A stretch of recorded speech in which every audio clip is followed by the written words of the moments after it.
Hi there, it's January 7th, 2016. This is Drutter, and this is the 6th Drutterance episode I've uploaded. A Drutterance is a short, unscripted, unedited, unprepared video that I can just bang off in 5 or 6 minutes and upload without taking away from other projects that I'm working on. And I'm just going to get right into it. It's a topic that I've stayed out of mostly, but it's being pushed to the forefront lately, in the past year especially. And this is a topic called the Syrian Refugee Crisis, as it's being referred to. And a lot of people are afraid to speak about it. So, now what's going on in Germany, we can talk about first of all. They've taken in the most refugees from the Middle East and North Africa. I believe it's between 1 and 1.5 million in 2015, but more all the time. And there's been a lot of protests there, between the people of Germany who are protesting the austerity measures against them, as well as the resources being given to people coming in with their hats in hand, essentially, that need money and resources. And there's also been protests by the refugees for more resources. They're not happy with what they've been given, so there's some tension already developing.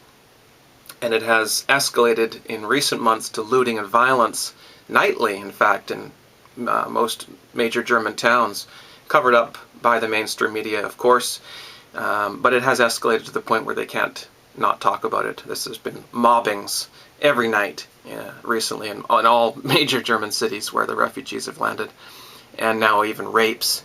Many rapes the other night on New Year's, but before and after, a lot of rapes. They're talking about hundreds and hundreds of men from North Africa and Syria. These are recent refugees roaming the city, raping people and stealing their money and cell phones. So there is a problem. It's not being talked about a lot, but that is a problem. And it's not a problem with tolerance or phobia of any kind. This is a real problem. And, 99 times or even 999 times out of 1,000, these problems are being caused by refugees. Very, very few times, or even none, are these actual citizens that have been in this country for a long time going around in groups and beating people and raping them. It almost never happens. This is something that's happening every night now, and every time it's the refugees. So you can be told to be tolerant and not mention that it is the refugees doing this, but it is. So I'll just say it as it is. And the media is not talking about the German situation here at all. I've tried to find a newspaper clipping to put up on the screen for you, as I normally do when I'm ranting about things for a Drutterance episode, but it's not in the media here. We don't talk about it because the agenda is for it to come to Canada now. Canada said last year we're going to bring in 25,000. I don't think we actually managed to, but we're stepping it up now. And I don't know exactly why. It might be for destabilization, just more resource loss, or perhaps just to create more hatred, because they know that our cultures really don't mix very well. The Muslim culture, well, religion, but Muslim culture and religion is largely intolerant of other religions, and even atheists like myself. I'm not religious, and I haven't never been religious on this channel. I was raised as a Christian, but I have my own morals, absolutely, as you may have noticed. But I do not follow any religious dogma. And am I intolerant of it? Maybe. Is it a phobia? No. A phobia is supposed to be an inappropriate fear of something. Well, I don't have any inappropriate fears of anything. If I'm afraid of it, it's just because it's violent and it's coming. It's not intolerance. But am I intolerant of the culture? Yeah, because it's intolerant of me. It says that I should step aside and allow it to reign over me.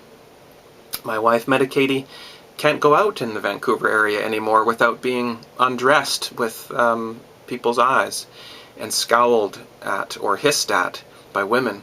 Or if the women are around the men will also join in the scowling and hissing. But if the women aren't there, then it will be more of the undressing with the eyes and the leering and comments under the breath and so forth. as the concentration of refugees in Vancouver gets higher, we have about 1 in 3 people now here in the Vancouver suburbs where I live are Muslim.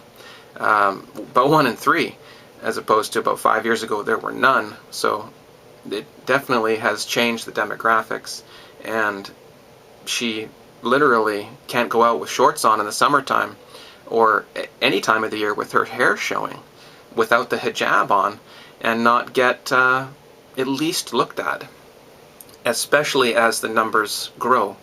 And we've gone, like I said, up to about 1 in 3 people on the streets here as we go out in our neighborhood are Muslims. So Canada has really changed, at least in this part of Canada where I live. And the family of the dead Syrian boy that you probably know, he was seen on a beach, and there was a picture of it, and that picture became like the poster child picture of the crisis. That family, the aunts and uncles and cousins and all of them, are coming here to the Vancouver area. So Vancouver is a very in-play city internationally the past 5 to 10 years. And I've really noticed that, and this is no different. We got resources here in Canada, and we're told to be giving of our resources, but the government doesn't give the resources to the people of Canada. The government gives the resources to themselves and then sells them and keeps the money for government business and to drop bombs overseas in Syria. So we have resources, absolutely, in Canada. We're told, allow them in, give them our resources, but we don't even give our own people the resources. We're just using it to do more war and to spread this agenda.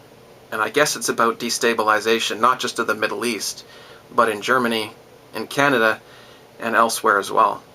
So once again, I'm not trying to be rude to anyone here. I'm not trying to offend anyone. This is my opinion. This is how I see it.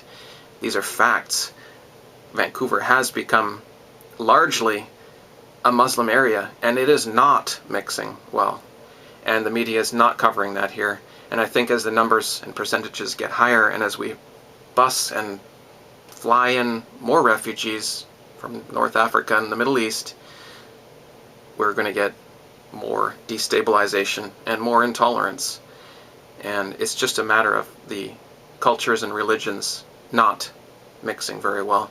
And in fact, built into their customs and religions is the concept of going out into other countries, raising up your numbers, and then changing the culture, religion, and laws of that area. That's how it works. That's written down. It's in the plans. Many have said it. And it looks like that's what's happening or being encouraged by Western powers. I don't understand why. But maybe if you do, you could leave a comment. And I'll see you on the next Drutterance episode. I hope that we can stop spreading war and hatred around the world. And blowback is a real thing. I think we're experiencing it. I think we need to spread peace. Not necessarily tolerance of religion, but tolerance of people doing what they want in the privacy of their own home and within the framework of liberty. People can do what they want as long as they are not harming other people. Thanks for watching. Talk to you guys soon.